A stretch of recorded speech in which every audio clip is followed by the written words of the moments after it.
Sud Radio, 5h-7h, Benjamin Glaise. Et très bon réveil avec le petit matin de Sud Radio. Il est 6h23 à Sud Radio et vous, tout de suite, c'est l'une des nouvelles rubriques qui vous attend cette saison. Chaque jour, on s'intéresse à un sujet qui vous concerne avec les conseils de nos experts. On va parler de logement, d'animaux, de déco, de consommation. Mais le lundi, on parle de santé. C'est avec vous, docteur Daniel Simeka. Bonjour. Bonjour Benjamin, bonjour à tous. Et ravi de vous accueillir dans ce petit matin de Sud Radio. Alors aujourd'hui, en ce jour de rentrée pour les élèves, on parle de l'acné qui traumatise pas mal d'adolescents, on l'imagine. On en parle parce que l'Union européenne a approuvé un traitement assez prometteur. Vous allez tout nous expliquer, mais d'abord, en quelques mots, c'est quoi l'acné? Est-ce que vous pouvez nous rappeler ce que c'est exactement? Alors l'acné, on parle de l'acné juvénile parce qu'il y a plusieurs acnés.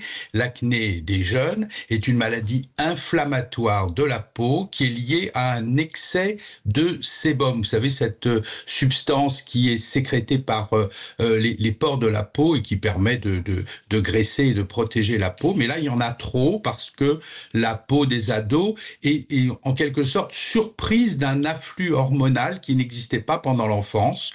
Et donc, c'est pas parce qu'il y a spécialement plus d'hormones que chez l'adulte, mais c'est parce que la peau n'est pas préparée et donc il y a une inflammation et donc ces petits inconvénients qu'on a tous connus.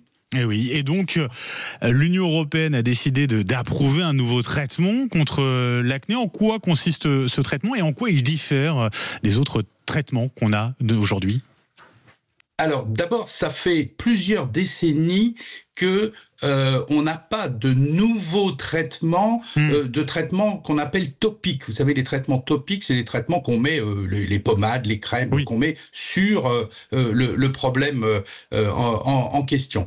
Voilà. Et donc, c'est une crème qui va avoir une action, on va jargonner un peu, anti-androgénique, c'est-à-dire qui va limiter l'action des hormones mâles sur les pores de la peau.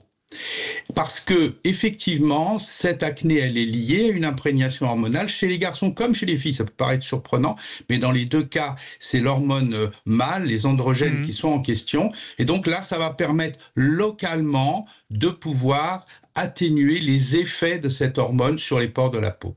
Là, c'est l'Union européenne qui a décidé d'approuver ce traitement. D'où nous vient ce traitement et quand est-ce qu'il sera disponible en France ? Alors, quand est-ce qu'il sera disponible en France? Alors là, il faut que l'Agence du médicament, la Haute Autorité de Santé en France, donne leur feu vert, puisque là, c'est l'Agence européenne du médicament qui a commencé à ouvrir un petit peu le dossier. Il faut savoir que ce médicament est déjà utilisé aux États-Unis et au Royaume-Uni depuis un certain temps. Il y avait quand même un certain nombre de doutes parce que, bien évidemment, il s'agit d'un traitement hormonal, même si c'est local, même si c'est en crème. Et un traitement hormonal à utiliser chez des adolescents. Donc, il n'y a pas besoin de faire un dessin. On peut toujours se poser la question, est-ce que ça ne va pas perturber, parce que ça passe quand même un peu dans la circulation, est-ce que ça ne va pas perturber l'équilibre hormonal au moment où peut-être il n'y en a pas besoin? Mais si l'Union européenne valide ce traitement, ça veut dire qu'on a quand même quelques garanties?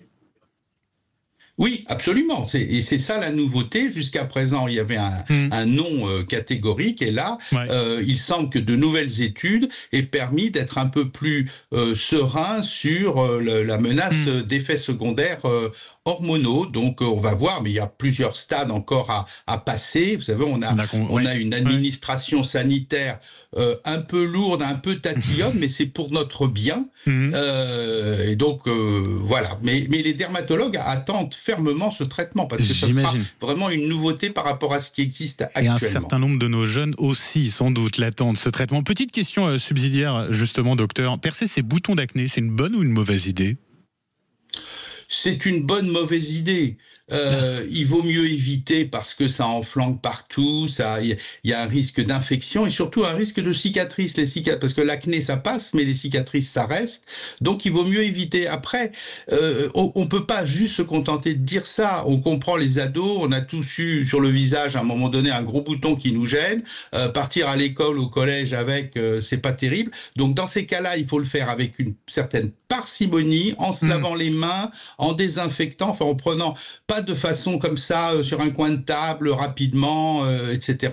Et il faut le faire le moins possible. Et ben voilà, c'est noté, docteur Daniel Siméquet. Un grand merci d'avoir été avec nous ce matin sur Sud Radio. Bonne journée à tous. Et on vous retrouve tous les lundis matins pour parler santé. Merci et bonne journée. 6h28 sur Sud Radio. Dans un instant, après les infos, la rentrée des classes avec